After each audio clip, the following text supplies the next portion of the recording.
Hey everybody, and welcome to another story time with Wacky Auntie Jackie. That's me. Today I am wearing a dinosaur pin because we are going to read a story about dinosaurs. I want to send a shout out to my nephew and my nieces who I got to FaceTime with today. Hey Connor, hi Natalie and Sophie. It was so good to talk to you guys. I hope you're doing well and I hope you've been enjoying the stories.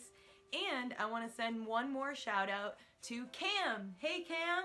Cam has also been following our story time and I really hope that you've been enjoying the stories too. So let's get to today's book. It's called Dinosaur Dream. Ooh. It's written and illustrated by Nolan. And the dedication page says, "For my mother, who introduced me to my first dinosaur." So this book's a little bit longer than the books that we've been reading. It has a lot of pages and a lot of words on each page. So I'm gonna hold up the book so you can look at the pictures while I read the words, okay? All right, here we go. Dinosaur Dream. Wilbur climbed onto the bed and opened his favorite book, Through the Ages. He turned the pages back through time, past ancient cities, past the Great Ice Age and the Age of the Mammals, and past the Cretaceous period when Tyrannosaurus Rex prowled. At last he found what he was looking for, a picture of a long-necked dinosaur nibbling the top of a tree. Apatosaurus, also known as Brontosaurus, he read, from the Jurassic period, over 140 million years ago. He studied the picture until his eyelids grew heavy and he turned out his light. Then came a tapping at his window. Softly, he crept across the floor and stared into the black night. A pair of bright red eyes stared back, and Wilbur jumped away in fright. There's Wilbur reading his story, but who could be at his window? Let's find out.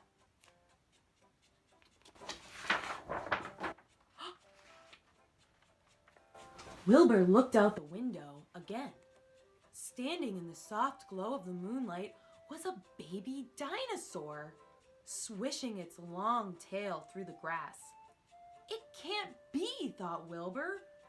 Gently, he opened the window to the warm night air. The dinosaur just blinked its eyes. "My very own dinosaur?" said Wilbur, as he put on his slippers and climbed out the window. "Just wait till I tell everyone. I'll put you in the barn with Greta. I'm sure she won't mind. She's just a cow." He coaxed the dinosaur to the barn and quickly shut the door behind it. Immediately, it began to howl, waking up Greta and all the chickens. The barn was in an uproar of mooing and clucking until Wilbur finally let the dinosaur out. "This won't do at all," said Wilbur. "I'd better take you home."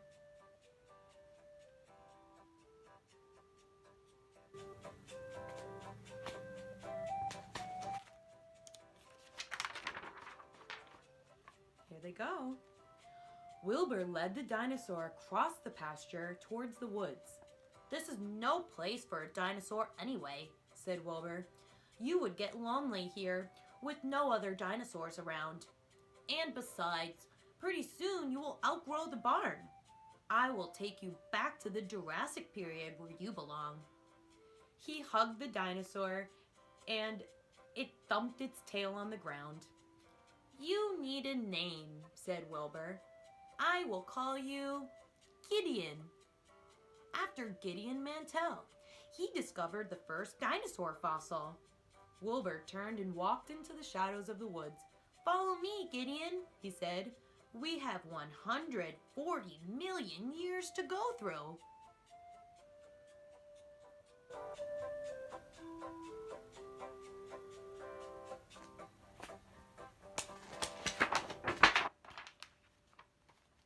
Wilbur led Gideon through the woods, over bubbling brooks, and past tall, swaying trees. "I've never been this far before," he told Gideon. "I hope it's the right way."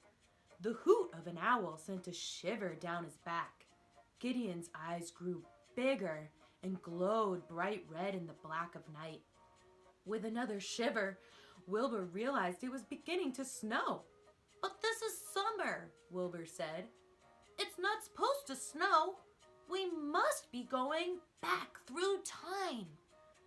Soon they were trudging through snow up to their knees. Gideon whined as the night grew colder, and they struggled to the end of the woods.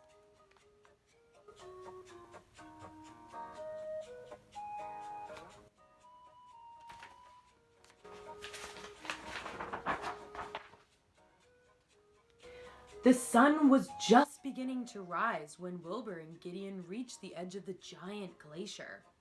They stood motionless as a herd of huge, shaggy animals moved slowly through the heavy snow. "Gideon," Wilbur whispered, "those are woolly mammoths. This must be the Ice Age." Gideon snorted.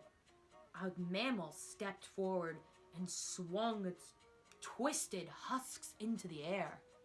It sent a long, trumpeting noise echoing through the valley. Gideon squealed, but Wilbur grabbed him around the neck before he had time to run off. The mammoth turned and led the rest of the herd quietly away. "Come on, Gideon, we'd better get going too," said Wilbur.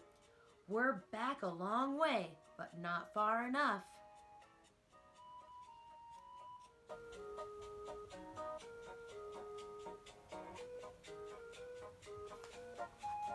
They still gotta keep going to get back to the Jurassic period.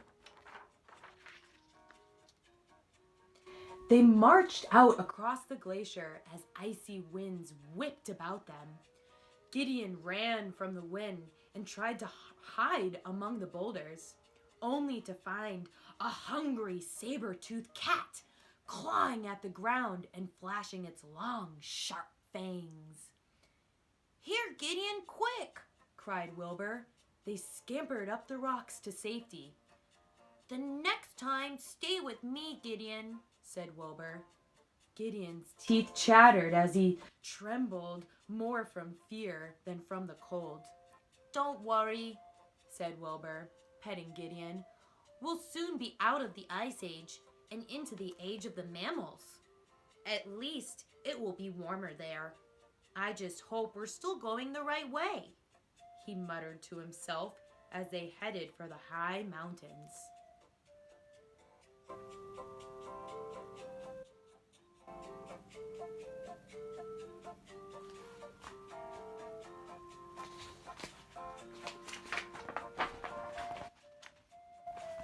It was not long before Wilbur and Gideon left the Ice Age far behind. Brightly colored birds sang and huge black butterflies fluttered overhead. The day was growing hotter as they climbed higher into the mountains. Finally, Gideon stopped by an icy stream and drank from the clear water while Wilbur looked for a shady spot to rest. "We've been walking for hours," he said, "and we haven't found anything yet. This must be the wrong way," he said. He was almost ready to turn back when a tiny horse scampered up the mountainside in front of him. "Look, Gideon," he cried. "A dawn horse from 50 million years ago. We're in the Age of the Mammals at last. This is the right way." Gideon squealed with delight and chased the dawn horse up the rocks. "Not so fast, Gideon," Wilbur hollered after him. Gideon ran back to Wilbur, licked his cheek, and together they walked up the mountain.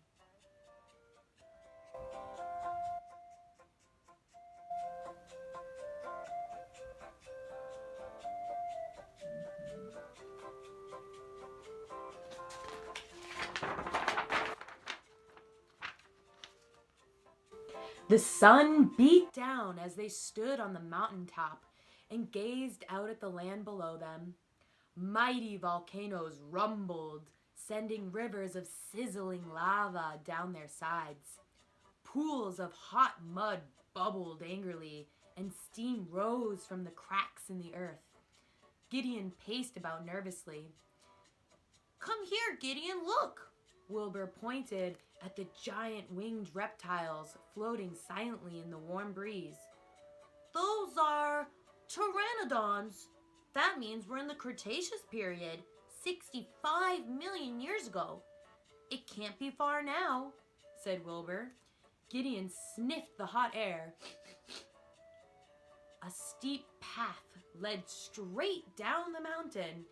"Climbing down might not be so easy, though," said Wilbur, examining Gideon's clumsy-looking feet.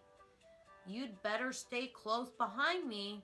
Step by step, they slowly inched their way down the rocks towards the thundering volcanoes.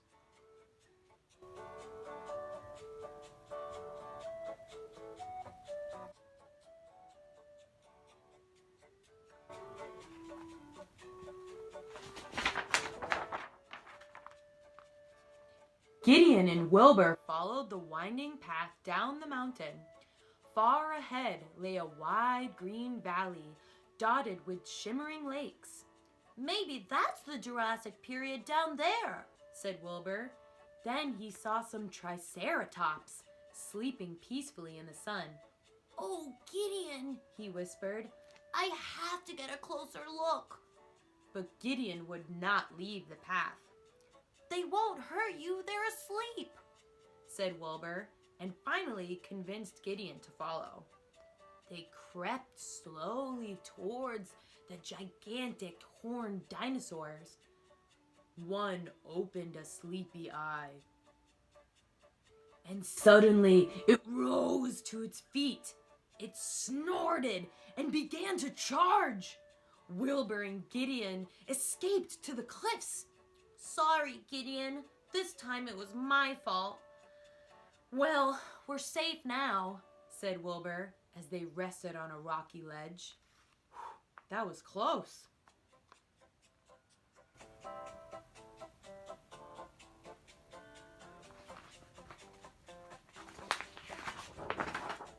Oh boy. All at once the earth shook and the mountains echoed with a terrifying roar. Gideon looked and shuddered at the sight. A monstrous Tyrannosaurus Rex was leaping across the rocks towards them. It swished its long tail in the air and chomped its heavy jaws. "Faster, Gideon!" yelled Wilbur as they ran from the enormous dinosaur. The Tyrannosaurus was nearly upon them when they came to a swift river that bounced wildly around sharp boulders. There was nothing left to do. Wilbur grabbed Gideon and jumped into the cold water. They were swept away by the churning rapids, while the fearsome Tyrannosaurus prowled angrily at the banks of the river.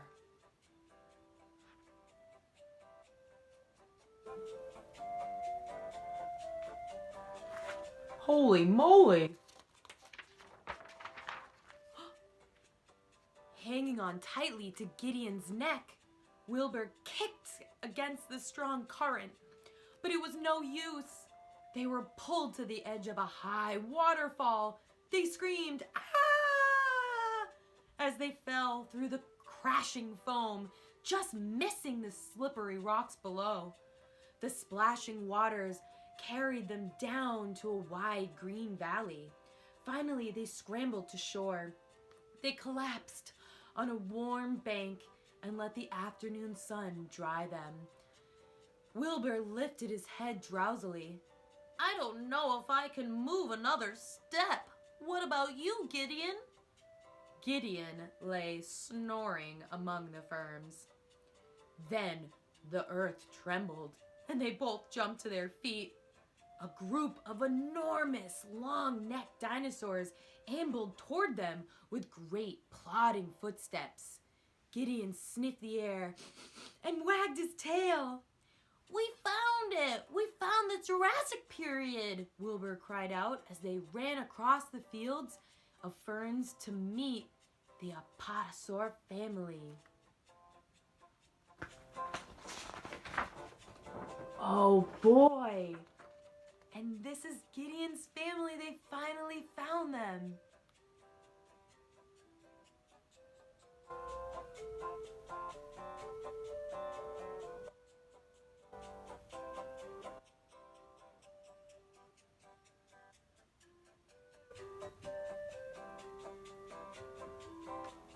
Those are some big dinosaurs. Let's see what happens next. Wilbur and Gideon spent the rest of the afternoon happily wandering across the valley with Gideon's family. Soft summer breezes circled about the great beasts as they nibbled on the tops of tall trees. Wilbur watched a stegosaurus browsing among the ferns, while Gideon splashed through shining creeks and chased giant dragonflies. The sun set behind the mountains, and all too soon the day was over. Wilbur hugged Gideon tightly. "I wish I could stay," he whispered, "but it's time for me to go home."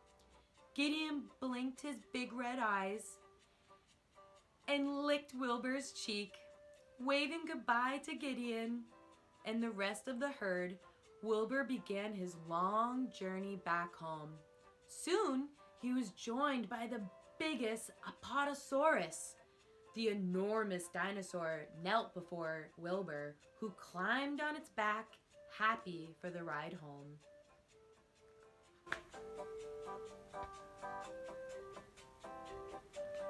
Wow. Wilbur and Gideon definitely became best friends on their adventure, wouldn't you say?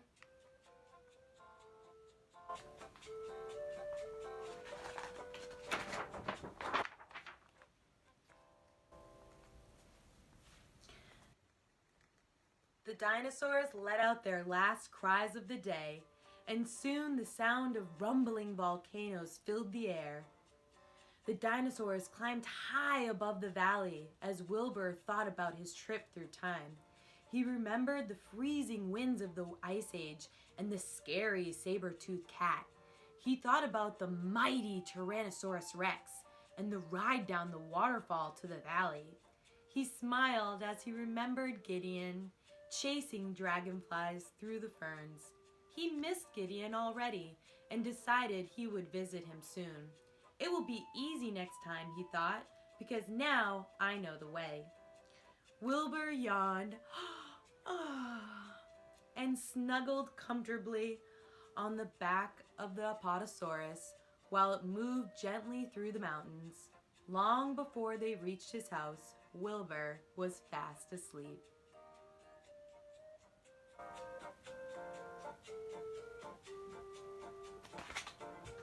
And the end. So that was A Dinosaur's Dream. I hope you all enjoyed it. Have a great day. Stay safe. Stay healthy. Love you.